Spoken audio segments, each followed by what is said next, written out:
নমস্কার। জীবনের কথার একটি নতুন এপিসোডে সবাইকে স্বাগত জানাই। আমাদের যে channel, YouTube channel Marmiya spiritual society, সেই চ্যানেলের পক্ষ থেকে প্রথম জিজ্ঞাসায় আসি। মহারাজ, আমার প্রণাম নেবেন। আমি কলকাতা থেকে ঋতুপর্ণা।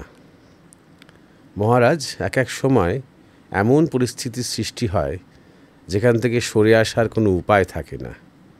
সেই পরিস্থিতির সাথে নিজে এমন করে জড়িয়ে আছি এবং কোনো দোষ না করেও যেভাবে দোষী হচ্ছি তাতে আর মাথা ঠান্ডা রাখতে পারি না। অল্প বিস্তর চিৎকার করে ফেলি, রুড বিহেভ করে ফেলি। যতই ভাবি শান্ত থাকব, মাথা ঠান্ডা রাখব, কিছুতেই পেরে উঠি না।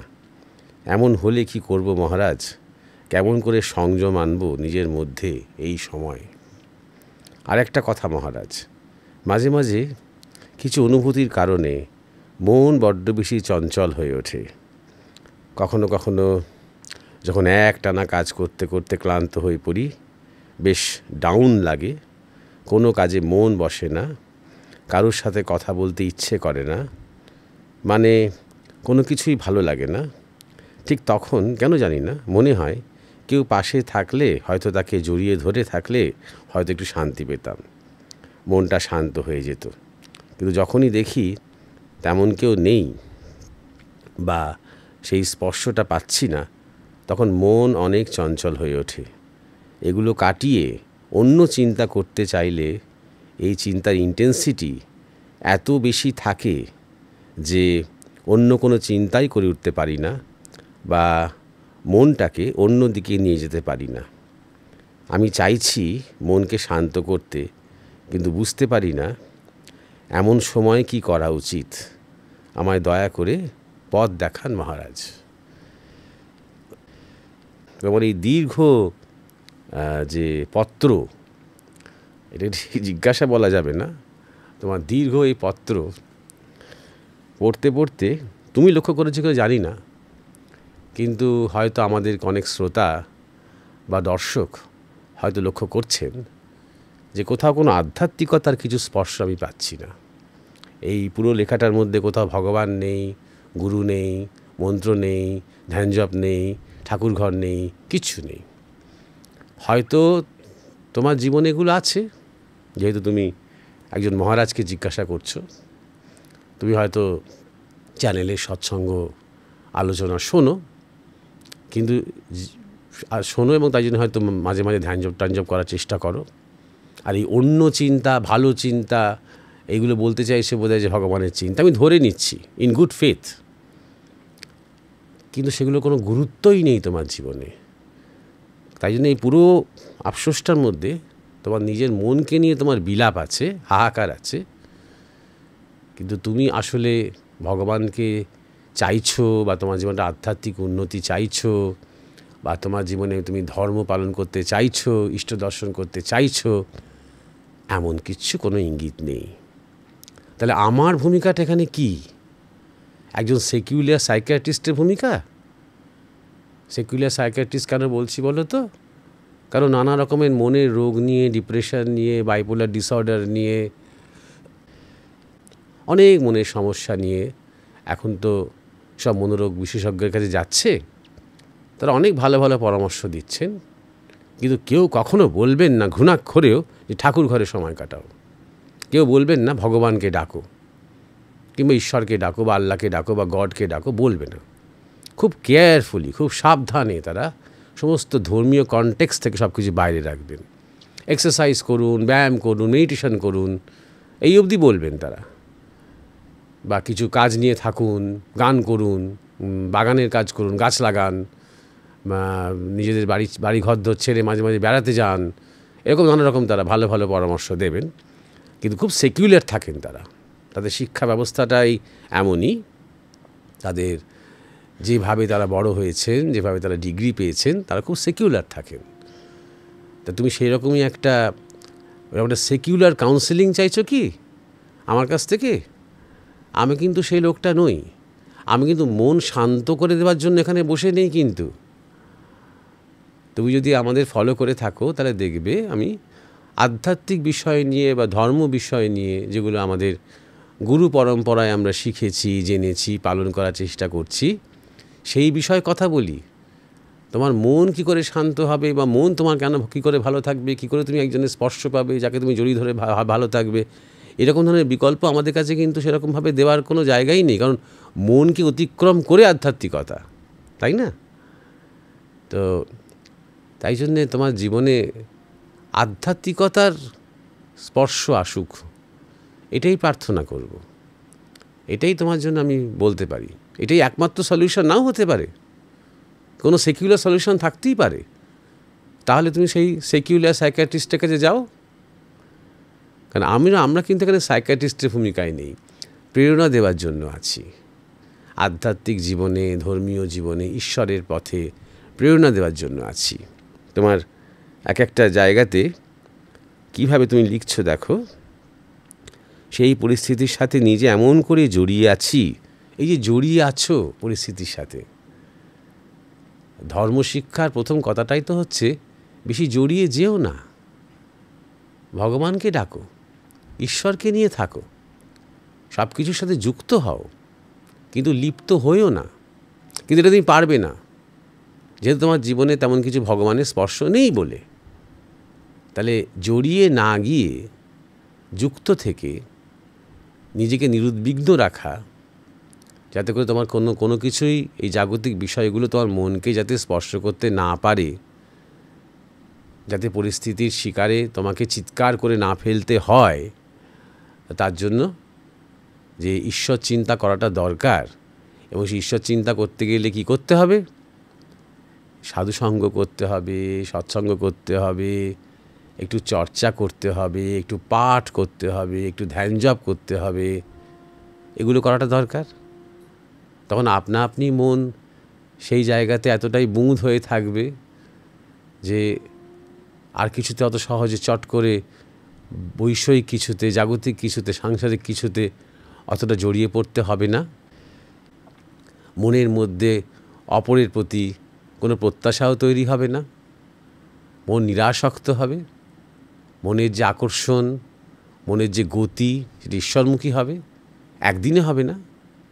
যত সাধুসঙ্গ করবে, যত চর্চা করবে, যত জপ ধ্যান করবে, তত আস্তে আস্তে আস্তে আস্তে হবে। নাহলে আমি তোমাকে একটা কিছু সলিউশন দিলাম, টিপস দিলাম, হ্যাঁ এই করো, গান করতে শুরু করো বা বই পড়তে শুরু করো, আর সঙ্গে সঙ্গে সব ঠিক হয়ে যাবে, হবে না তো। আর তুমি যে বলছো অন্য কোনো চিন্তা করার চেষ্টা করি, অন্য কি চিন্তা করার চেষ্টা করো? ধরো যে ঈশ্বর চিন্তাই করার চেষ্টা করো, আমি ধরে নিচ্ছি, তা সেই চিন্তায় রুচি পাচ্ছ না কেন? কেন একবার গুরুর চিন্তা করে বা একবার ঈশ্বরের চিন্তা করে বা ইষ্টর চিন্তা করে কেন মনের মধ্যে সঙ্গে সঙ্গে একটা শান্তি আসছে না? কেননা সেই চিন্তার প্রতি তোমার এখনও যথেষ্ট আবেগ তৈরি হয়নি। ওটা তোমার কাছে একটা মনের এক্সারসাইজ, ওটা করতে হয় তাই তুমি করো। ওটার প্রতি তোমার প্রকৃত ভালোবাসা, প্রকৃত শ্রদ্ধা, প্রকৃত নিষ্ঠা এখনও তৈরি হয়নি। তবে তৈরি হবে যত তুমি করে যাবে। অভ্যেস করতে হবে, চেষ্টা করতে হবে, লেগে থাকতে হবে।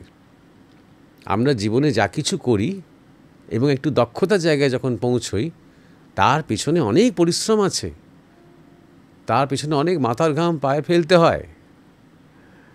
যে কোনো খেলাধুলাই হোক, শিল্প সাহিত্যই হোক, সংস্কৃতিই হোক, এমনকি সংসারের কাজ হোক, রান্না হোক, যে কোনো কাজে যদি আমার মধ্যে একটা দক্ষতা তৈরি হয়, একটা এক্সপার্টিস তৈরি হয়, তার পেছনে পরিশ্রম আছে। প্রথম দিন থেকেই সেটা আমি সিদ্ধ হতে পারি না। ঈশ্বর চিন্তার ক্ষেত্রেও তাই। আমি বললাম এবং কালকে থেকেই তোমার একদম সঙ্গে সঙ্গে মানে অন্যদিকে মন দিলে, অর্থাৎ ঈশ্বরের দিকে মন দিলে অমনি মনটা শান্ত হয়ে গেল, অত সহজে হবে না। মন তোমার বেশি অশান্তই হবে না ঈশ্বর চিন্তা থাকলে, ভেতরে একটা স্থিতি থাকবে। আর এই যে তোমার আমি দোষ না করলেও আমি দোষী হয়ে যাই, এই ধরনের বিলাপ ত্যাগ করো। সমস্ত জায়গাতেই, সংসারে বলো, অফিসে বলো, পাড়ায় বলো, সব জায়গাতেই নানা রকমের জটিলতা, ক্রূরতা, স্বার্থপরতা, সুবিধাবাদ আছে। সবাই দোষী, আমি একাই নির্দোষ, শুধু আমাকেই দোষী দিচ্ছে, এই বিলাপটাও ত্যাগ করো। প্রত্যেকের নিজের নিজের অসহায়তা আছে। অনেক সময় অন্য মানুষের অনেক বিকার আসে কারণ সে তার মধ্যে কিছু ইনসিকিউরিটি আছে। তারা ভালো নেই যারা অপরকে কষ্ট দেয়, এটাও খেয়াল রেখো। তারা ভালো নেই বলে, তারা ইনসিকিউর বলেই তারা মাঝে মাঝে এমন এমন আচরণ করে ফেলে যা অপরের ক্ষেত্রে পীড়াদায়ক হয়ে ওঠে।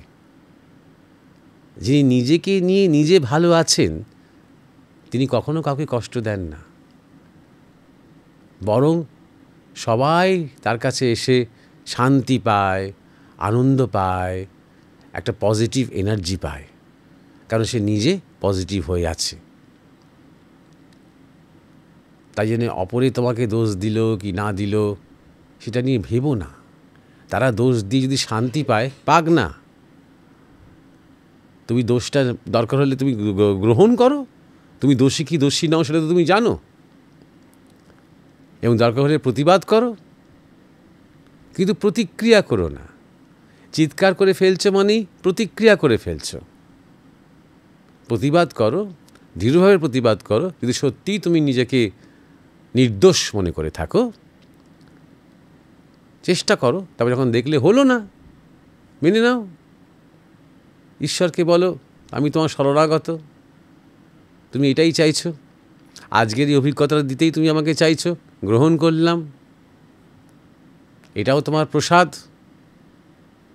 এটাও গ্রহণ করলাম।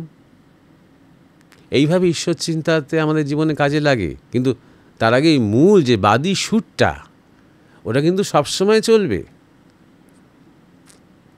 একটা কথা সবসময় খেয়াল রেখো, যে আমরা যখন সকাল সন্ধে জপ ধ্যান করতে বসছি, তখনই ঈশ্বর চিন্তা করছি, তখনই আমাদের একটা মুড তৈরি হচ্ছে। আর বাকি সময়টা আমরা এই পঙ্কিল জীবনের মধ্যে জড়িয়ে থাকছি, ঈশ্বরকে ভুলে থাকছি। এটা কিন্তু নয় যে সাধক সে 24 ঘন্টা সাধক। তার সকাল সন্ধ্যের যে অভ্যেসটা, সেটা স্পিল ওভার করে। সেটা সারাদিনের মধ্যে, প্রত্যেকটা কাজের মধ্যে, প্রত্যেকটা কথার মধ্যে সেই বাদী সুরটা তার চলে, যে সাধক। আর সেই জায়গাটা পৌঁছতে গেলে সময় লাগে। যত পারবে সৎসঙ্গ করো, যত পারবে বিভিন্ন আশ্রমে যাও, সাধুদের সঙ্গ করো, তাদের কাছ থেকে শোনো, জানো, পাঠ করো, চর্চা করো। নিজের মনকে ভালো রাখার জন্য নয়, মনের আরামের জন্য নয়, মনের পাড়ে গিয়ে নিজের আসল পরিচয়টা জানার জন্য, স্বরূপ সন্ধান। তুমি আসলে কে, তুমি আসলে কি, সেটা জানার জন্য। মন কি চাইলো, মন কি ভাবলো, মন কিসে চঞ্চল, মন কিসে জড়িয়ে আছে, ওই মনের কাজ মনকে করতে দাও। তুমি তোমার বিবেক অনুযায়ী তোমার মনকে শাসন করো। আস্তে আস্তে আস্তে আস্তে মনের মধ্যে রুচি তৈরি হবে, যত তাকে অভ্যাস করাবে। আর মনে রুচি যত তৈরি হবে, তত এই জাগতিক যা কিছু বিশৃঙ্খলা বা জাগতিক যা কিছু বিকার, তা তোমাকে আর তেমনভাবে স্পর্শ করতে পারবে না। ওই বাদী সুর, এই কথাটা মনে রেখো, সব সময় তোমার মনটা বাদীতে ফিরে আসবে। একমাত্র যেখানে ভাবের মিল হবে, ভাবের ভাবই পাবে, সেইখানেই একমাত্র মনটা পুরোপুরি খুলবে। অন্য সময় আসল মনটা সব সময় ঈশ্বরকে ধরে থাকবে, নিজের জপ ধরে থাকবে, নিজের মন্ত্র, বীজ মন্ত্র, গুরুমন্ত্র ধরে থাকবে, নিজের গুরুকে ধরে থাকবে। এটা চর্চা করতে করতে হয়। এটা একদিন আমি বললাম আর সঙ্গে সঙ্গে হয়ে যাবে তা কিন্তু নয়। তোমার যা কিছু কথা, এই কথাতেই ফিরে আসবে। আর এটাই আমার কাজ। কিন্তু আমার কিছু করার নেই যদি তোমার মনে হয় যে আমি যা জিজ্ঞাসা করলাম মহারাজ তো শুধু ধর্মের কথা বলছেন। হ্যাঁ, আমি বলতে এসেছি সেটা। ধর্ম সব কিছু সমস্যার সলিউশন বলে নয়, ধর্ম আমাদের জীবনের উদ্দেশ্য বলে। ওই কাজটাই তো আমরা করব। জগৎ তো জগতের মতনই থাকবে। কোন সংসারে অশান্তি নেই? কোন বাড়িতে, কোন ঘরে, কোন অফিসে, কোন পাড়ায়, কোন আত্মীয় স্বজনের মধ্যে নানা রকমের বিকার, দ্বন্দ্ব, সন্দেহ, সংশয় ইত্যাদি ইত্যাদি নেই, বা একে অপরকে দোষারোপ করা এই নেই। তারই মধ্যে ধর্ম আছে, তারই মধ্যে সাধনা আছে, তারই মধ্যে ধ্যানজপ আছে। কারুর কারুর মধ্যে, কোনো কোনো ইন্ডিভিজুয়ালের মধ্যে, কোনো কোনো ব্যক্তির মধ্যে, কোনো ব্যতিক্রমী চরিত্রের মধ্যে তিনি কেমন আছেন, এই পঙ্কিলতার মধ্যেই, এই দোষারোপের মধ্যেই, এই নিঃসঙ্গতার মধ্যেই তিনি কেমন আছেন? তিনি অপরের থেকে একটু অন্যরকম হয়ে আছেন। তুমি দেখো, তুমি ভালো করে তোমার চারপাশে তেমন একজন কেউ যিনি একটু ভক্ত মানুষ, তার হয়তো গুরু আছে, তিনি হয়তো সাধু দর্শন করতে যান, সাধুরাও হয়তো তার বাড়িতে আসেন মাঝে মাঝে। দেখবে তার মুড, দেখবে তার চোখের ভাষা, দেখবে তার মুখের হাসি। তিনিও মাঝে মাঝে আপসেট হয়ে হয়তো পড়েন সংসার নিয়ে, বা ঝামেলা নিয়ে, বা ভুল বোঝাবুঝি নিয়ে, আবার তাড়াতাড়ি ঠিক হয়ে যান। কিসের শক্তিতে বলো তো? এই যে তার মধ্যে একটা ধর্মীয় স্পর্শ আছে, এই যে তার মধ্যে একটা রুচি আছে, তার যে একটা বাদী সুর আছে, তার একটা নিজস্ব জগৎ আছে, যে জগতে অন্য কেউ ইন্টারফিয়ার করতে পারে না। সেই জগতে নিয়ে তিনি তার নিজের মধ্যে নিজেকে দেখেন, নিজেকে খোঁজেন, ভগবানকে ডাকেন, তার কাছেই কাঁদেন, তার কাছেই দুঃখের কথা বলেন, আবার ঠিক হয়ে যান, আবার সাহস পেয়ে যান, আবার প্রফুল্লতা ফিরে আসে, প্রসন্নতা ফিরে আসে। তার বাদী সুরে তিনি আছেন।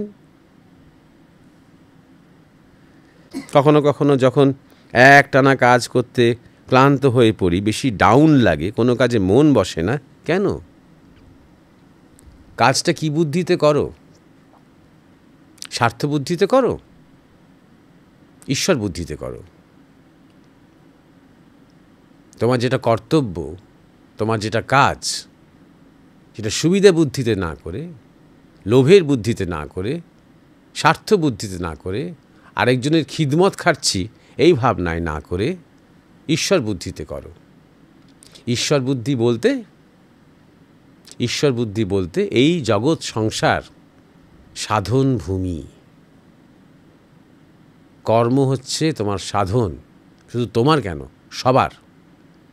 জগতে যে কর্ম দেয়া হয়েছে, সেই কর্মের মধ্যে জড়িয়ে থাকার জন্য জগৎ নয়। সেই কর্ম এবং সেই সাধন ঈশ্বরের সেবা করার জন্য জগৎ। নিজেকে প্রস্তুত করা তাঁর জন্য, তাঁর বুদ্ধিতে। অর্থাৎ এই সংসার তাঁর সংসার, তোমারও নয়, তোমার প্রিয়জনদেরও নয়, তাঁর সংসার। সেখানে যারা রয়েছেন তারা সবাই নিমিত্ত। তাদের সেই নিমিত্ত বুদ্ধি থাক বা না থাক, তারা জানুন বা না জানুন, তারা সবাই নিমিত্ত। তুমি জানো, তুমি জানার চেষ্টা করো যে তুমিও নিমিত্ত। তাহলে তোমার কাজ কি? তুমি কারোর কন্যা হতে পারো, তুমি কারোর মা হতে পারো, তুমি কারোর পত্নী হতে পারো, তুমি কারোর বোন হতে পারো, তুমি কারোর প্রতিবেশী হতে পারো। এগুলো সব তোমার ভূমিকা, সাধন ভূমিকা। এই প্রতিটি সম্পর্কের মধ্যে দিয়ে তুমি আসলে তাঁরই সেবা করছো, কারণ এই সংসারটাই তাঁরই দেওয়া। পরিবার পরিজন, ঘর বাড়ি, চাকরি বাকরি সব তাঁরই দেওয়া। এই বুদ্ধি আরোপ করো, এই বুদ্ধিতে চলতে আরম্ভ করো। আবার এই বুদ্ধি কিন্তু একদিনে হবে না।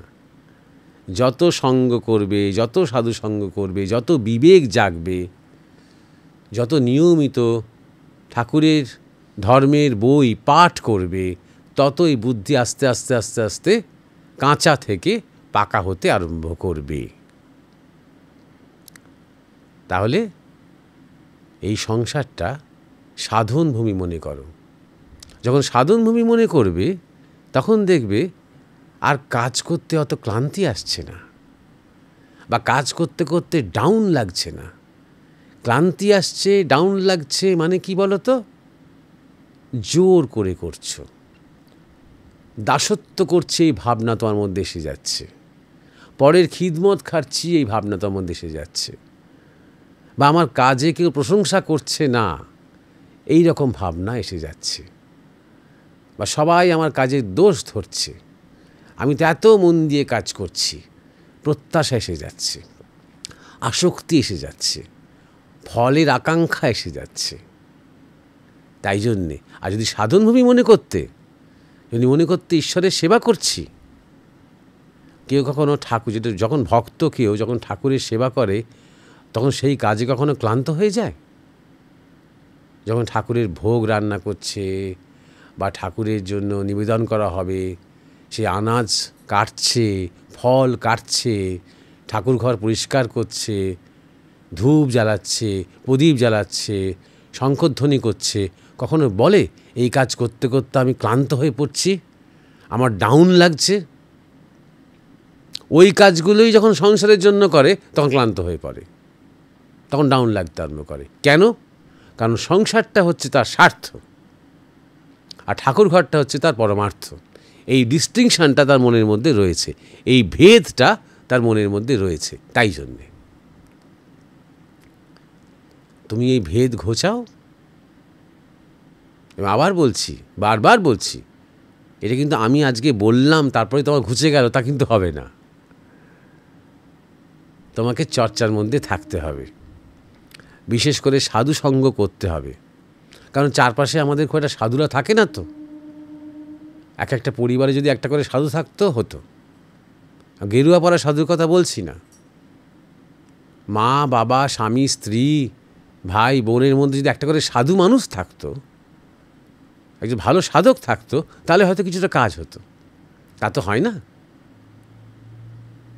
তাই না? সাধু মানুষ খুঁজে নিতে হয়।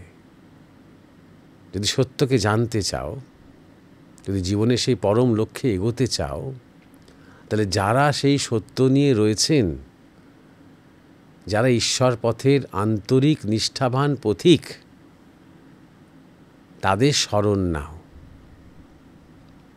তাদের কৃপা ভিক্ষা করো,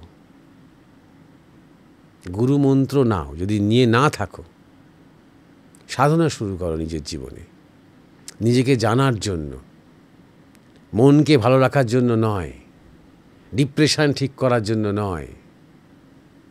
বুঝতে পারছ? শুধু ওই যে পাশে কেউ থাকলে হয়তো তাকে জড়িয়ে ধরে একটু শান্তি পেতাম, যখন পাশে পেতাম না, সব এগুলো ভগবানকে বলো, তাকেই বলো তিনি যেন জড়িয়ে ধরেন। ঠাকুর রামকৃষ্ণের জীবনটা দেখো, তিনি মনে করতেন যেন তিনি মায়ের কোলে বসে রয়েছেন। সত্যি সত্যি মনে করতেন, নিজেকে জগদম্বার বালক মনে করতেন। এই ঠাকুর এইরকম ধরনের যখন মনের অবস্থা হয় বা চেতনার যখন এরকম অবস্থা হয়, তখন তার কাউকে দরকার হয় না কিন্তু, যে অন্য কেউ এসে সেই মায়ের অভাবটা পূরণ করবে, এটা কিন্তু দরকার হয় না। যত মহাপুরুষদের জীবন দেখবে, বিশেষ করে যারা ভক্তিপথে আছে, তারা কিন্তু এইভাবেই তাদের যে ইমোশনাল জায়গাটা, তাদের যেটা সম্পর্কের ক্ষুধা, সেই ক্ষুধাটা তারা কিন্তু ভগবানের সাথে কোনো না কোনো রূপে এইভাবেই মেটায়। তাই জন্য ভক্তিপথে এই যে ভাব রয়েছে না, শান্ত, দাস্য, সখ্য, বাৎসল্য, মধুর, এই ভাবগুলো কি? এগুলো আমাদেরই মানুষের মনের ইমোশনের যে মূল মূল সুরগুলো, সেইটা আমার মূল সুর যদি শান্ত হয়, হাঁকপাক করা নয় বেশি, সবসময় তাকে কাছে পেতে হবে, তাকে দেখতে হবে, ছুঁতে হবে, এটা নয়। তিনি আছেন, তাকে ভালোবাসি, তাকে জানি, ব্যাস, তাতেই আমি শান্ত, ঋষির ভাব। আবার কারো দাস্যভাব, সেবা করতে চায়, তার সব কথা শুনে নিয়ে চলতে চায় এই জীবনে, তাকে সেবা করতে করতে নিজের জীবনটাকে কৃতার্থ করতে চায়, তার সেবা করতে করতে নিজেকে ভুলতে চায়, এই দাস্যভাব।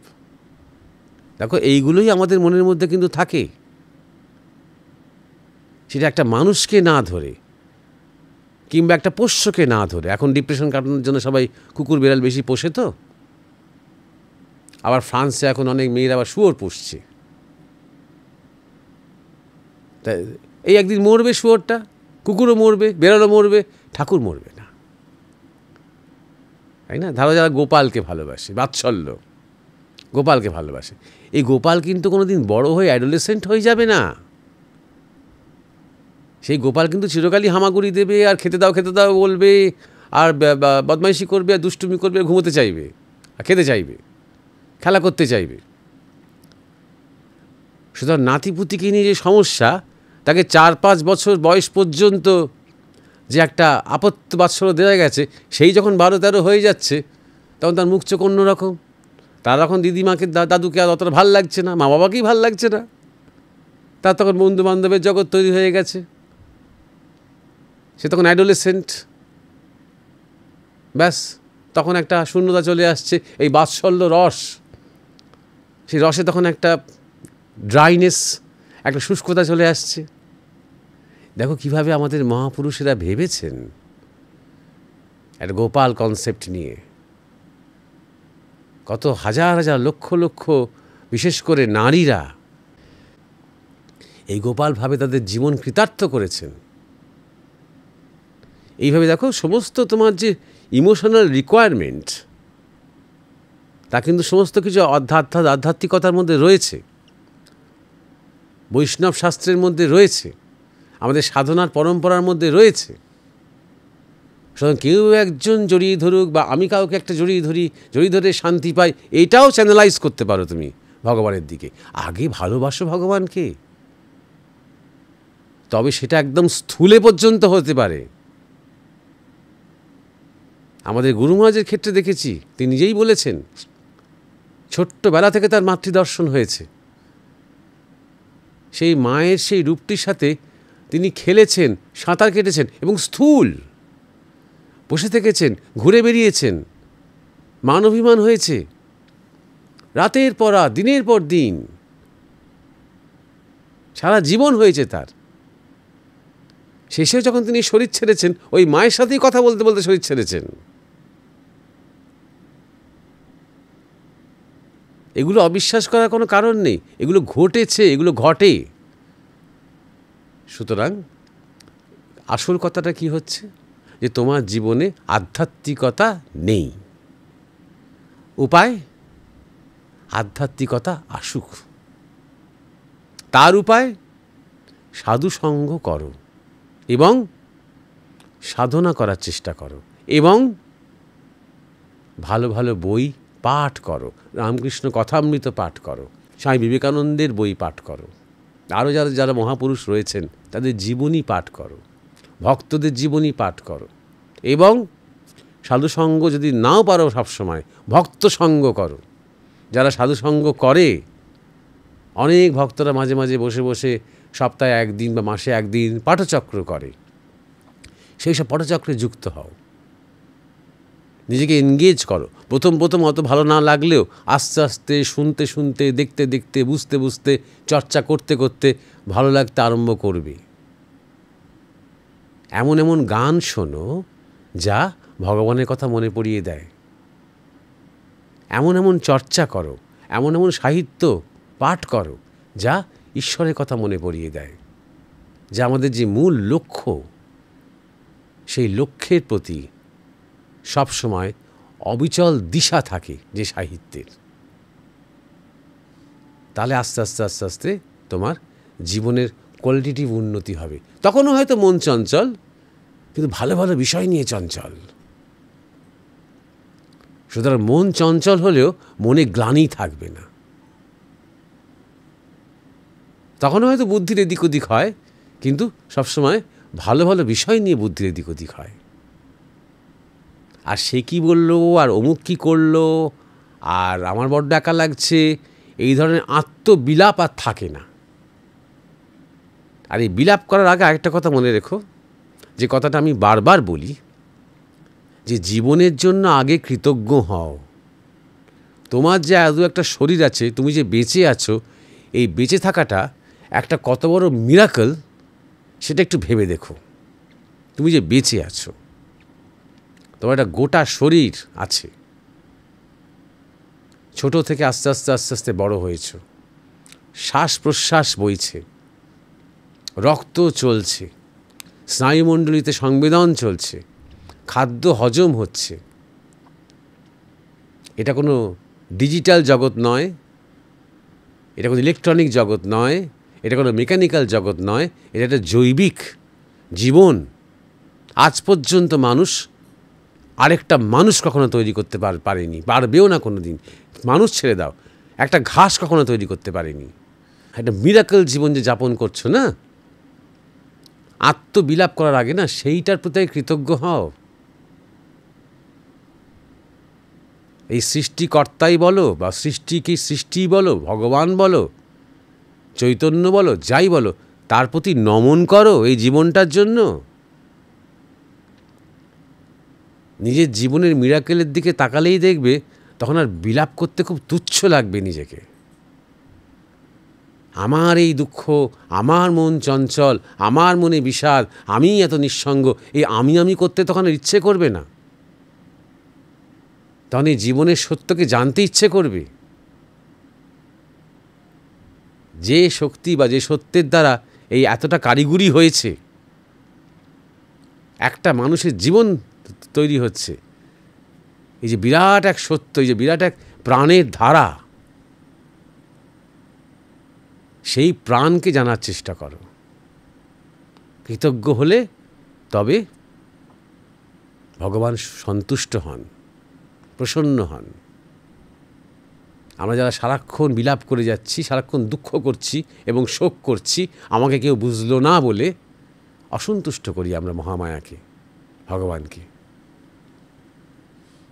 আগে তার সন্তোষ বিধান করো, তারপরে তাঁরই কৃপাতে জীবনে তোমার সাধুসঙ্গ এবং সৎসঙ্গ শুরু হোক।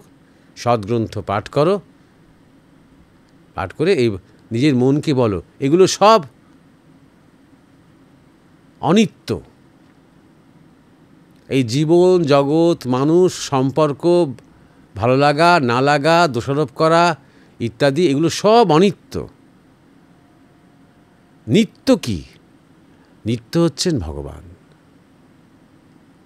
সেই নিত্যের দিকে ধাইব। যখন আমি বৃদ্ধ হব, তখনও ভগবান বৃদ্ধ হবেন না আমার সাথে সাথে। আমার যখন শরীরও থাকবে না, আমি যখন পরলোকে যাব, অন্য অবস্থায় চলে যাব, তখনও তিনি থাকবেন আমার সাথে সাথে।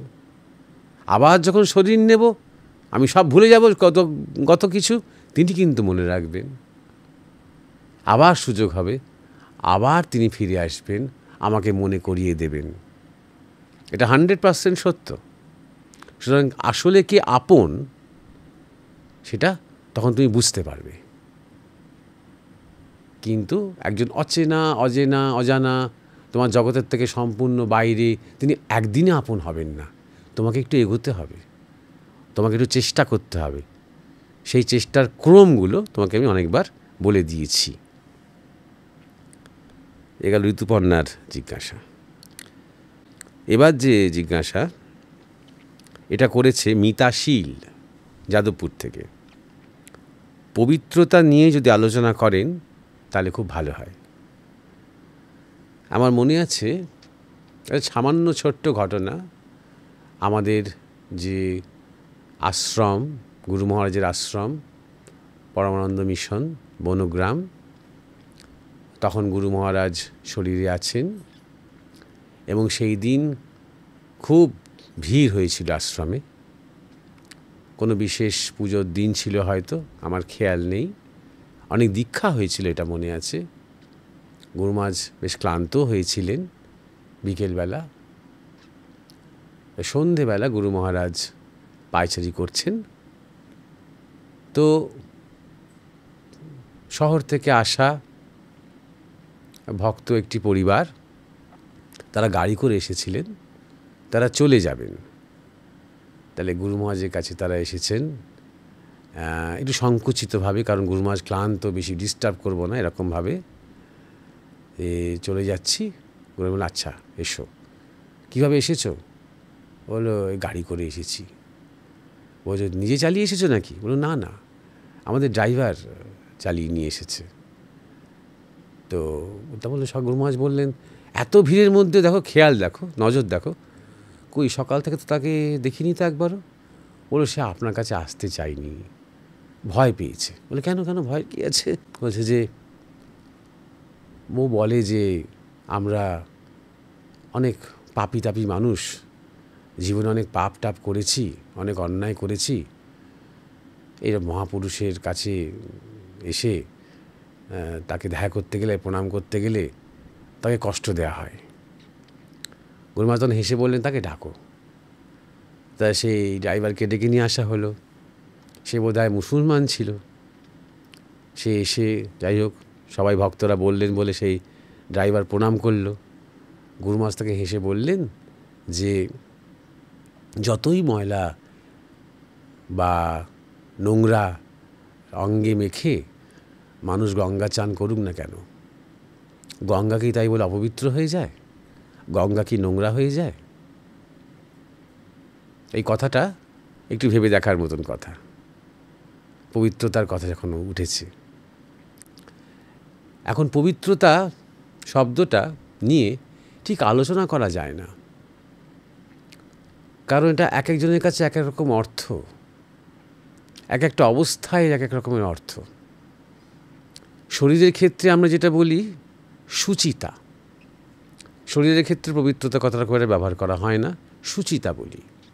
এই ধরা যাক একটা ছিমছাম, একটা পরিষ্কার পরিচ্ছন্ন শারীরিক জীবনযাপন করা। এবং সকালবেলা উঠেই জল খেয়ে, প্রাতকৃত্য সেরে, প্রাতঃস্নান সেরে, বাসি জামা কাপড় খুলে পরিষ্কার জামা কাপড় পরা, সুচিতা। এবং এই সুচিতা আমাদের মনের উপরেও প্রভাব ফেলে। কিন্তু যখনই চান করবে তখন দেখবে, চান টান করে যখন পরিষ্কার জামা কাপড় পরবে তখন দেখবে মনটা বেশ হালকা হয়, ফুরফুরে হয়। যতক্ষণ না সেটা করছি ততক্ষণ যেন মনের ওপর একটা ভার থেকে যায়। যদিও শরীরে যতই নোংরা হোক, ময়লা হোক, মনকে স্পর্শ করার কথা নয়, মানে থিওরিটিক্যালি, কিন্তু শরীর এবং মন তো আলাদা নয়, একে অপরের সাথে জড়িয়ে আছে। মনকে একটা নির্মলতা স্পর্শ কিন্তু ওই সুচিতা দেয়। এরকম বিভিন্ন ক্ষেত্রে আমরা যে ঘরটাতে থাকি, সেই ঘরটা একটু পরিষ্কার পরিচ্ছন্ন রাখা, একটু গুছিয়ে রাখা, এটা একটা সুচিতা। বাড়াবাড়ি যখন হয়ে যায় তখন আমরা তাকে বলি সূচিব্যগ্রস্ততা। সেটা এক ধরনের মানসিক রোগ। সেই রোগটা কেন আসে বলো তো? অপরাধবোধ থেকে। অপরাধবোধটা কী বলো তো? সাধারণত যখন কেউ একজন মনে মনে কাম চিন্তা করে ফেলছে বড্ড বেশি, মনে মনে কামনা করছে বড্ড বেশি, কোনো বিশেষ কাউকে হতে পারে, একাধিক কাউকে হতে পারে, যখন দেখছে যে তার মধ্যে ভীষণ কামনা আসছে, কিন্তু বাহ্যিকে সে কিন্তু কিছু করছে না, বাহ্যিকে কিন্তু তার পা মানে স্লিপ করছে না, তাকে দেখে মনে হচ্ছে যে সে ঠিক ঠিক সংযমী জীবনযাপনের মধ্যেই রয়েছে, তখন সে এই পরিষ্কার পরিচ্ছন্নতা ব্যাপারটা নিয়ে বাড়াবাড়ি করতে আরম্ভ করে, এত বেশি জল ব্যবহার করতে আরম্ভ করে যে আঙুলে হাজা হয়ে যায়, এত বেশি বারবার সে ঘর মুছছে, বারবার কাচাকুচি করছে, বারবার হাত পা ধুচ্ছে, বারবার সব পরিষ্কার করছে। এই সূচিব্যগ্রস্ততাটা এই জন্যই হয়, তার নিজেকে তখন অপবিত্র বলে মনে হয়, তার মনে হয় অপবিত্র, তাই বলেই সে অপবিত্র হয়ে গেল তা কিন্তু নয়, তার মনে হয়। এইবার আমরা এই জায়গাটাতেই আসছি যে পবিত্রতা শব্দটা একটা মনের ব্যাপার। আমরা সেই কুম্ভ মেলা নিয়ে সেই পুরাণের গল্পটা আমাদের গুরুদেবের কাছে শুনেছি যে পার্বতী শিবকে জিজ্ঞাসা করছেন যে এই যেখানে 3টে নদী এসে মিলেছে সেই পুণ্য স্নানে, হ্যাঁ, এত হাজার হাজার লক্ষ লক্ষ মানুষ যে ভাবছে তাদের মুক্তি হয়ে গেল। মুক্তি মানে কি? ওই পবিত্র হয়ে গেল, এই এক ধরনের পবিত্রতাই মুক্তি হয়ে গেল। সত্যি কি তাই হয়? তখন শিব বললেন, আচ্ছা পরীক্ষা করে দেখা যাক। তখন শিব এবং পার্বতী ব্রাহ্মণ এবং ব্রাহ্মণীর বেশ ধরে কুম্ভ মেলায় প্রকট হলেন। ব্রাহ্মণ তিনি মৃত, একটা শবদেহ, এবং সেই মৃত স্বামীর মাথাটা কোলে নিয়ে সেই ব্রাহ্মণী আকুল হয়ে কাঁদছেন। বহু লোক যাচ্ছে, বহু তীর্থযাত্রী, বহু ভক্ত। অনেকেই এসে জিজ্ঞাসা করছে যে মা কাঁদছো কেন, কি হয়েছে? ওই দেখো আমার স্বামী হঠাৎ এখানে এসে মারা গেছেন, এবং আমি গরিব ব্রাহ্মণী, আমার কিচ্ছু নেই, আমি কাউকে চিনি না এখানে, আমি কি করে যে এর দাহ করব আমি বুঝতে পারছি না। তখন সবাই বলছে, দেশটা তো ভারতবর্ষ, সবাই বলছে যে কোনো চিন্তা নেই, আমরা তো আছি, আপনি কান্নাকাটি করছেন কেন? মা আপনি নিশ্চিন্তে থাকুন, যা কিছু ব্যবস্থা করার আমরা করছি।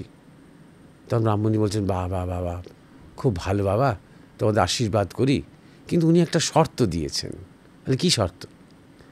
বলছে যিনি কোনো পাপ কখনো করেননি, অর্থাৎ যিনি চিরপবিত্র, একমাত্র তিনিই দাহ করার অধিকারী, নাহলে সেই চিতার আগুনে তাকেও মরতে হবে। এই কথা শুনে সবাই তো পিছিয়ে যাচ্ছে ভয়। সবাই হচ্ছে বাবা তাহলে তো হবে না, কারণ আমরা তো জেনেই হোক বা না জেনেই হোক নিশ্চয়ই অনেক পাপ করে ফেলেছি, পাপ তো আছেই, তো কিছু করা যাবে না। সারাদিন এইভাবে চলল, যত লোক এগিয়ে এলো এই মাকে সাহায্য করার জন্য, শর্ত শুনে সবাই পিছিয়ে গেল। এইবার বিকেলের দিকে সূর্যাস্তের আগে একটি যুবক ছেলে সে এগিয়ে এলো একা, এসে সেই ব্রাহ্মণীর কাছে সব কথা শুনল। সে নিঃসংকোচে বলল যে ঠিক আছে আপনি বসুন, কোনো চিন্তা নেই, আমি হয়তো পাপ টাপ করেছি, কিন্তু আমি এখনই গিয়ে চান করিনি। এই যেখানে 3টে মহান নদী মিলিত হয়েছে সেখানে স্নান করলে তো সব পাপ ধুয়ে যায়, সম্পূর্ণ মুক্ত হয়ে যাওয়া যায়। ব্যাস আমি পাপ করে আমি চান করিনি, তারপর আমি দাহ করছি, কোনো অসুবিধা নেই। তখন এতটাই বিশ্বাস তার যে সঙ্গে সঙ্গে শিব এবং পার্বতী প্রকট হলেন তার সামনে, স্বরূপ ধরলেন আর কি, তাকে আশীর্বাদ করলেন, তুমি তোমার পথে এগিয়ে যাও, জয়ী হও তুমি। এবং শিব পার্বতীকে বললেন যে দেখেছো তো সকাল থেকে তো এত ভক্তরা আনাগোনা করছেন, তারা এই মুক্ত হবেন বলেই কিন্তু, এই বিশ্বাসেই কিন্তু পাপ মুক্ত হবেন, কিন্তু সেই বিশ্বাসটা কিন্তু 100% নয়। তাই যতই চান করুক না কেন শেষ পর্যন্ত মুক্তি হবে না তাদের। মানে হবে সে কর্ম করতে করতে মুক্তি হবে, মানে আজকে চান করলো বলে হবে না। কিন্তু এই যুবকটি এই যে 100% বিশ্বাস, চান করবে আর তার মনে হবে ব্যাস আমি পবিত্র। এর থেকে আমরা কি মীমাংসা আসতে পারছি? এটা মনের ব্যাপার, এটা মনের ব্যাপার। পবিত্র আমরা যখন বলি যে চরিত্র পবিত্র, এই কথাগুলি আমরা মনে বলি, আমরা যখন মুখে বলি, আমরা আসলে এক গ্লানিহীন চিত্তের কথা বলছি। একটা যে কোনো নবজাতক শিশু বা ছোট্ট শিশু, 6 মাস, 1 বছর, 1.5 বছর, 2 বছর, তাকে দেখে কেউ বলবে না অপবিত্র। কেন? কোনো গ্লানি নেই তার, ক্লিন স্লেট, একটা সাদা কাগজ সে। হ্যাঁ, তার জন্মান্তরে সংস্কার আছে, সেগুলো পরে ফুটে উঠবে, কিন্তু এই মুহূর্তে সে ক্লিন। তাই তাকে ভগবানের এক রূপ বলা হচ্ছে। সে কি মনে করে না করে সেখানেও সেটা গুরুত্বপূর্ণ নয়, সে কিছুই মনে করে না, পবিত্রতা অপবিত্রতা নিয়ে তার কোনো সংজ্ঞা তার মাথার মধ্যে নেই।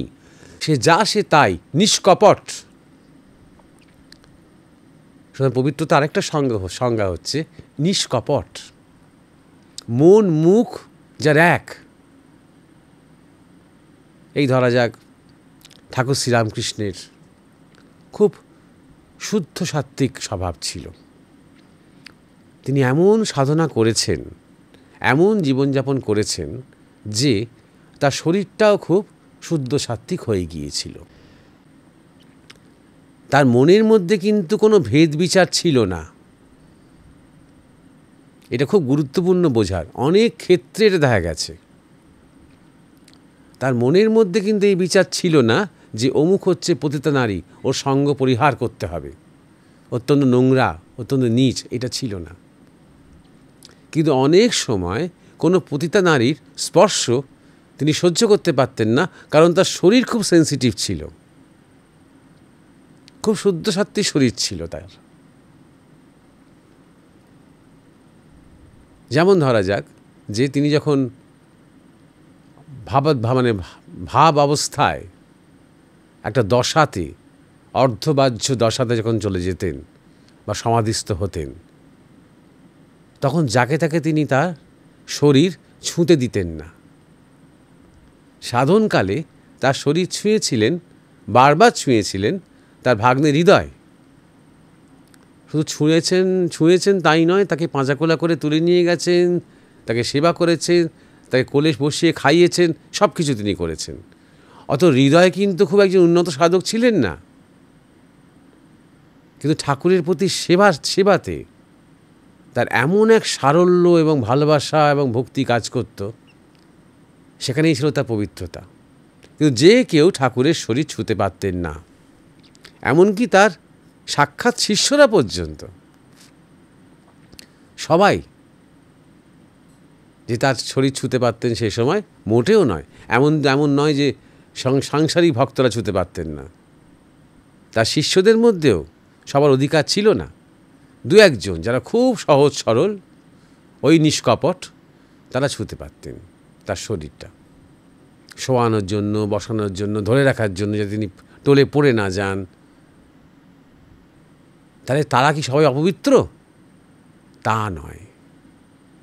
এখানে প্রত্যেকের মধ্যেই তো রিপুর প্রাবল্য রয়েছে, তখন সবাই তো একটা সাধনার মধ্যে রয়েছে। সবাইয়ের খাওয়া দাওয়া তো একরকম নয়। যেমন আমাদের নরেন্দ্রনাথ দত্ত, তিনি তো সব রকম খেতেন, তা তো খাওয়া নিয়ে অত বাজ বিচার ছিল না। যেগুলো বারণ ছিল সেগুলো বেশি করে খেতেন, দেখার জন্য যে কি হয়। তার তো একটা প্রভাব শরীরের মধ্যে তার আছে, সেটা তার অন্তর্চেতনাকে হয়তো স্পর্শ করতে পারছে না। কিন্তু শারীরিকভাবে তিনি যদি তখন ঠাকুরকে স্পর্শ করেন, তখন সেই শরীর থেকে শরীরের যে এনার্জি, সেই এনার্জিটা তো ঠাকুরের সেন্সিটিভ শরীরে লাগতে পারে। তাই জন্য তারও অধিকার ছিল না। সেটা প্রত্যেকের মধ্যেই যে অপবিত্রতা আছে তা নয়, হয়তো কিছু বিকার আছে। চারিত্রিকভাবে কিন্তু প্রত্যেকে পবিত্র। সেই থেকে দেখতে গেলে এই জগতের সব কিছুই পবিত্র, অপবিত্র বলে কিচ্ছু নেই। কেন নেই? কারণ আমরা যেখান থেকে জাত, সে আত্মতত্ত্ব, সে আত্মা চিরপবিত্র। আত্মার একটা সংজ্ঞা কি? নির্বিকার, অর্থাৎ যেখানে কোনো বিকার নেই। যেমন ধরা যাক, আমরা বলি আকাশ খুব ময়লা হয়ে আছে। কার জন্য বলি? মেঘের জন্য বলি।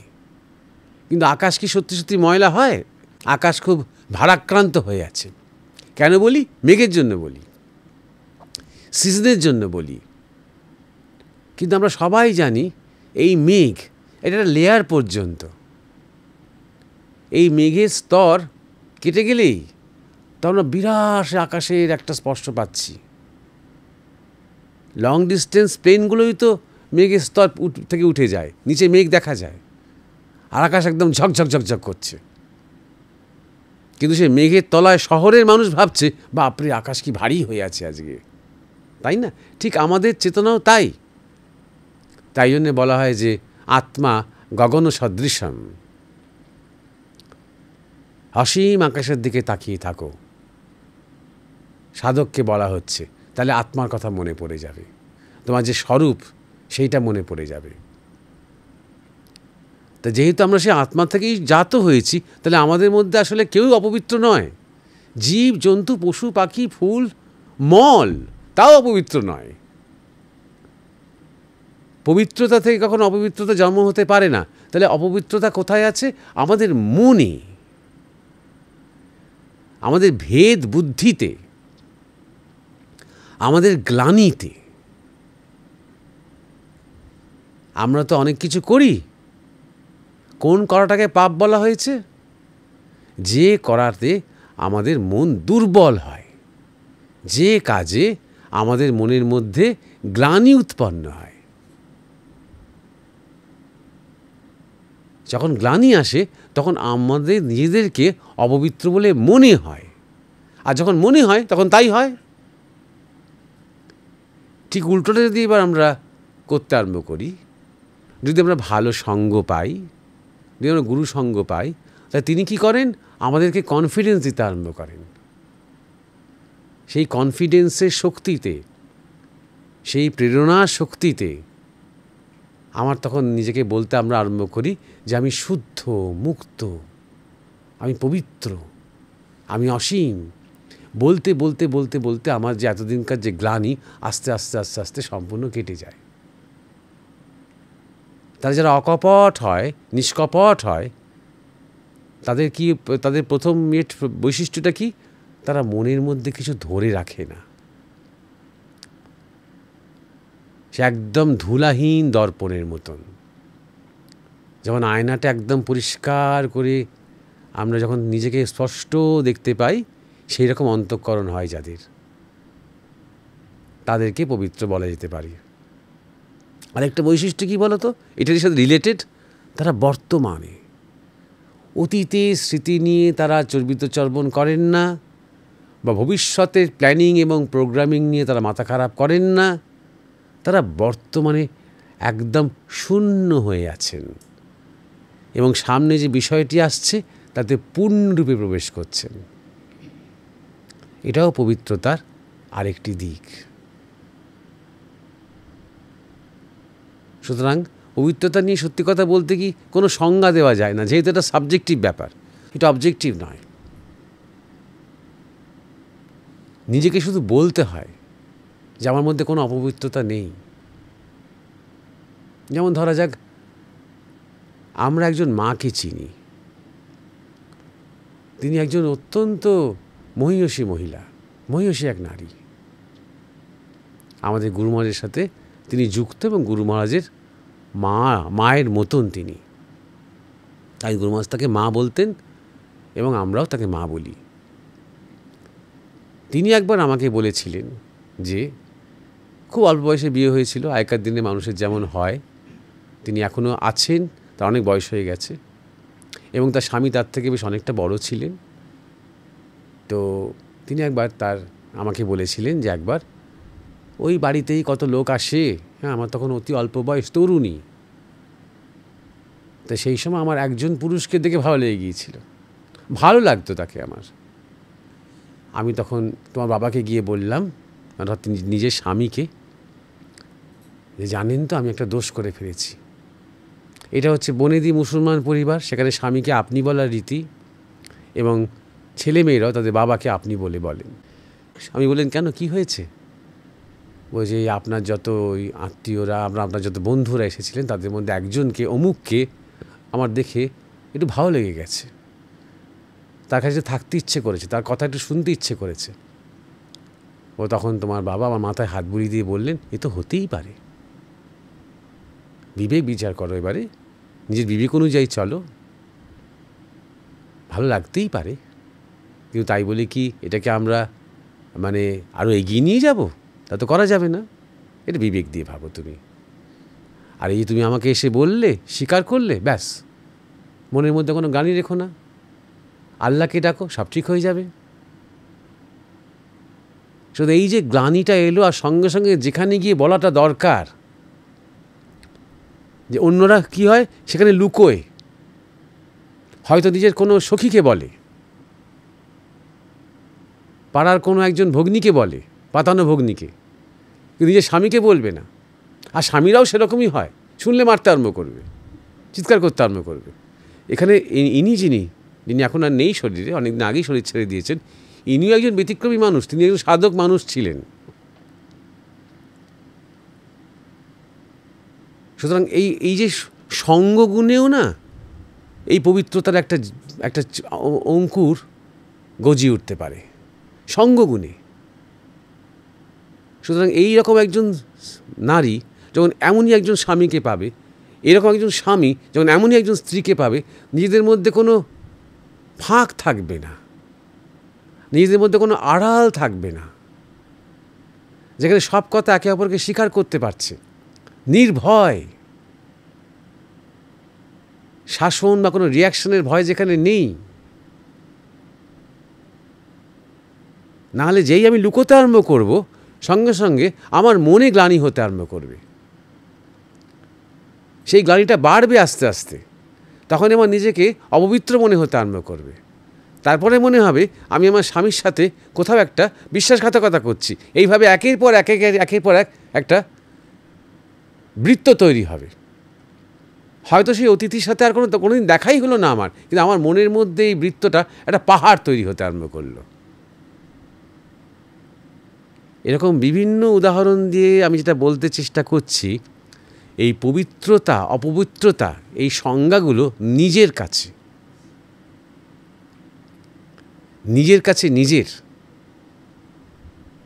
যখন এই গ্লানিহীন মনের কথা বলি না, তখনই অনেকে আমার কাছে যুক্তি তোলে যে তাহলে অনেক যে সিরিয়াল কিলার রয়েছে, প্রফেশনাল কিলার রয়েছে, যারা অজস্র মানুষকে খুন করেছে, তাদের তো কোনো গ্লানি নেই, তাই যখন ধরাও পড়েছে তাদের তো কোনো গ্লানি নেই, এই কথাটা বলে। ওরা জানে না সেটা হচ্ছে তাদের মনে হয় তাদের কোনো গ্লানি নেই। অনেক ক্ষেত্রে তাদের ব্রেন ওয়াশ করা হয়েছে, অনেক ক্ষেত্রে কোনো ধর্মীয় মতবাদের গোঁড়ামি এবং তার দ্বারা যে মগজ ধোলাই, সেখান থেকে গ্লোরিফাই করেছে এই ধরনের খুনগুলো। তার মানেই যে তার মধ্যে কখনো কোনো গ্লানি নেই তা কিন্তু নয়, অনেক গভীর অবচেতনে সে গ্লানি থাকতে পারে। 2 নম্বর কথা হচ্ছে, যে কাজগুলো সে করেছে সেই কাজের কিন্তু ফল আছে। কারণ যাকে করেছে, যাকে মেরেছে, তার এবং তার প্রিয়জনদের যে ক্ষোভ, যে দুঃখ, যে শোক, তারও একটা এনার্জি আছে, সেটা রিবাউন্ড হয়ে ফিরে আসবে, যেটা যুদ্ধক্ষেত্রে হয় না। অর্থাৎ যেখানে 2 সৈনিক মুখোমুখি, দুজনেই জানে আমি আমার দেশের জন্য বা আমি আমার এলাকার জন্য বা আমি একটা আদর্শের জন্য আমি লড়াইটা করছি। ও আমাকে হত্যা করতে পারে, আমি ওকে হত্যা করতে পারি, কোনো ব্যক্তিগত বৈরিতা নেই। ও দেশের জন্য করছে, আমি আমার দেশের জন্য করছি, দুজনেই সাবকনশিয়াসলি এটা জানে। তাই দুজনে গোলাগুলি করতে গিয়ে একজনের গুলিতে একজন যদি মারা যায়, তার মনের মধ্যে কিন্তু কোনো একটা আমায় গুলি করে মারলো এই লোকটা, এরকম কিছু হবে না, কারণ ওটাই তার কাজ, এই কাজটা তার নিজেরও। যুদ্ধক্ষেত্রে যখন ইকুয়াল টু ইকুয়াল লড়াই হচ্ছে, সেখানে কিন্তু কোনো গ্লানির উৎপন্ন হয় না এবং কোনো নেগেটিভ এনার্জিও তৈরি হয় না। তাই জন্য বলা হয় বীর গতি প্রাপ্ত হলো। আমাদের দেশে যুদ্ধক্ষেত্রে মৃত্যুকে, ক্ষত্রিয় মৃত্যুকে গৌরবান্বিত করা হয়, বলে বীর গতি প্রাপ্ত হলেন তিনি। কিন্তু যখন একদল সশস্ত্র লোক নিরীহ কিছু মানুষের বাড়িতে ঢুকে সেখানে গিয়ে নির্মমভাবে হত্যা করলো বা অত্যাচার করলো বা কষ্ট দিল, মনে হবে যেন তাদের কোনো গ্লানি নেই, তাই যেন প্রোটেকশনের মধ্যে রয়েছে। হয়তো পুলিশ তাদের দিকে, প্রশাসন তাদের দিকে, মনে হবে সে জাগতিকভাবে তার মনে হবে, কিন্তু একদিন তার বয়স হবে, একদিন সে একা হবে। এই কর্মের অনেক প্রারব্ধ তাকে জীবিতাবস্থায় হয়তো ভোগ করতে হবে। হয়তো চরম অসুস্থ হয়ে গেল, হয়তো পঙ্গু হয়ে গেল, নিঃসঙ্গ হয়ে গেল, কেউ তার দিকে ফিরেও তাকায় না, হয়তো আতপাগল হয়ে গেল। তখন বলা যাবে না যে তার মধ্যে কোনো গ্লানি তৈরি হয়নি। আর যাদের সাথে সেই কাজটা করেছে তাদের যে কষ্ট, তাদের যে দুঃখ, তাদের যে শোক, সে এনার্জিটা কিন্তু তার জীবনে কোনো না কোনোভাবে ফিরে আসবে। তাই জন্য অন্যায় করে গ্লানি নেই, এটা সোনার পাথর বাটি। এটা সে জানে অন্যায়, এবং সে না জানলেও প্রকৃতিতে যেটা অন্যায়, কিছু কিছু ধ্রুব প্রিন্সিপালস প্রকৃতিতে কাজ করে। ধর্ম মানে নিজে বাঁচো, অপরকে বাঁচাও, সবাইকে নিয়ে চলো। যখন তুমি অকারণে তরতাজা প্রাণ হরণ করছো, সেটা প্রকৃতি চুপচাপ, মহাপ্রকৃতি সেটা চুপচাপ মেনে নেবে, যেহেতু তোমার মধ্যে যে কিলার, তো আমাদের কোনো গ্লানি নেই। এটা অত সহজ নয় এই হিসেবটা। সুতরাং যারা অন্যায় করে না, সাধারণত অন্তত সজ্ঞানে অন্যায় করে না, তাদের মধ্যেই সাধারণত কোনো গ্লানি থাকে না। অন্যায় করে ফেললেও চট করে বলে ফেলে, অন্যায় করেছি, ভুল করেছি। যার সাথে অন্যায় করেছে তাকে গিয়ে বলে ফেলে, ব্যাস, আর কোনো গ্লানি নেই তার। সে বকলো, ক্ষমা করলো, তার ব্যাপার। সে একদম নির্ভেজাল, একদম অন্তর থেকে সে তার নিজের সত্যটা ব্যক্ত করল। এইখানে পবিত্রতার সংজ্ঞাটা। স্থূলভাবে বলতে গেলে আরেকটা কথা বলি, এখানে শেষ করছি। ঠাকুরের কথা আমি একটু আগেই বলছিলাম, ঠাকুর শ্রীরামকৃষ্ণের কথা। তার জীবনে তিনি কত পবিত্র জীবন যাপন করতেন, এবং তিনি দৃষ্টান্ত স্থাপন করতেন সবার জন্য। সেই জীবনটা দেখিয়ে, সেই জীবনটা যাপন করে তার কাছে যে সমস্ত সাধক ছেলেরা আসতো, তাদের সামনে তিনি একটা উদাহরণ হওয়ার চেষ্টা করতেন। সেই পবিত্র মানুষটা, সেই শুদ্ধ সাত্ত্বিক মানুষটা যখন ক্যান্সারে আক্রান্ত হলেন, তখন অনেকেই তার সঙ্গ ত্যাগ করতে আরম্ভ করল। তাদের মনে হলো যে এই রকম একটা গলায় ঘা, ওরে বাবা, এ তো সংক্রামক হতে পারে। তখন মানুষের ক্যান্সার সম্বন্ধে ধারণা খুব একটা ছিল না, মানে সব কিছু মানুষ জানতো না ক্যান্সার সম্বন্ধে। ক্যান্সার যে সংক্রামক নয় জানতো না। তাহলে যে ঠাকুরকে এত শুদ্ধ সাত্ত্বিক এবং এত পবিত্র বলে সবাই জ্ঞান করতেন, জানতেনও, সেই ঠাকুরের ক্যান্সারে অনেকে পালাতে আরম্ভ করলেন সেখান থেকে। কারা রয়ে গেলেন? যারা নিজেরা অল্প বয়সী, সরল এবং পবিত্র অন্তঃকরণ। তারা একবারও বিচার করলেন না যে ঠাকুর এত বড় সাধক, এত মহাপুরুষ তিনি, তার তো এই রোগ হওয়া, তার মানে কি তো আদৌ কোনো সাধনার শক্তি আছে? এসব কিন্তু তাদের মধ্যে কোনো প্রশ্ন উঠল না। সেখানেও কিন্তু ঘৃণাবোধ কারো কারোর মধ্যে ছিল। যারা ত্যাগী ছেলে তাদের মধ্যেও ছিল। ঠাকুর যে পুঁজ রক্ত বমন করছেন, বারবার তার বমি হচ্ছে এবং পুঁজ আর রক্ত বেরিয়ে আসছে সেই ঘটিতে, সেই বাটিতে যে রাখা আছে, সেটা সরিয়ে নিতে, সেটা পরিষ্কার করতে অনেকেই ঘৃণাবোধ করতেন।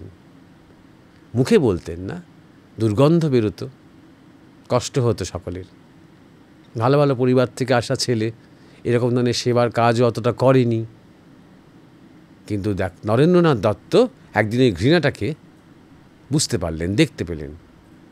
তখন বললেন, একদিকে তোরা ভগবান বলছিস, আরেকদিকে তোরা ঘৃণা করছিস, দেখ আমি এই এটা পুঁজ রক্তটা খেয়ে নেব বলে সেই বাটিটা তুলে ঢক ঢক ঢক করে পুরো পুঁজ রক্তটা তিনি পান করলেন। সবাই বিস্মিত হয়ে গেল এবং বুঝতে পারল যে এই ঘৃণা করাটা আমাদের উচিত হয়নি। গুরু সেবা যখন করছি, ভগবত বুদ্ধি, মুখে ভগবত কথা বলছি বটে, মুখে বলছি বটে যে তিনি নিমাই সন্ন্যাসীর পরের অবতার, এসব বড় বড় কথা বলছি, কিন্তু এত ঘৃণাবোধ কাজ করছে মধ্যে। নরেন্দ্রনাথ দত্ত পবিত্রতার একটা পাঠ দিলেন, যে তুমি যদি অন্তঃকরণে পবিত্র সত্যি সত্যি হতে চাও, তা যাকে পবিত্র বলে জেনেছ তার পুঁজ রক্তটা পর্যন্ত পবিত্র জ্ঞান করো, তবেই তোমার মধ্যে যে অপবিত্রতা আছে, যে ঘৃণা আছে, যে ভয় আছে, যে অষ্টপাশ আছে, সেগুলো তুমি জয় করতে পারবে, মুক্ত হতে পারবে। যাই হোক, পবিত্রতা নিয়ে কিছুটা বলার চেষ্টা হলো। আশা করি সবাই সবার মতন করে বুঝেছে, নিজের নিজের মতন করে। এটা নিজের নিজের মতন করে বোঝারই ব্যাপার। চরিত্রই হোক, মনই হোক, চেতনাই হোক, বুদ্ধিই হোক, বিচারই হোক, স্থূল হোক, সূক্ষ্ম হোক, কারণ হোক, নিজের নিজের বোঝার ব্যাপার এটা, পবিত্রতা। সবাইকে আজকে আবার নমস্কার জানিয়ে আজকে শেষ করছি। ধন্যবাদ।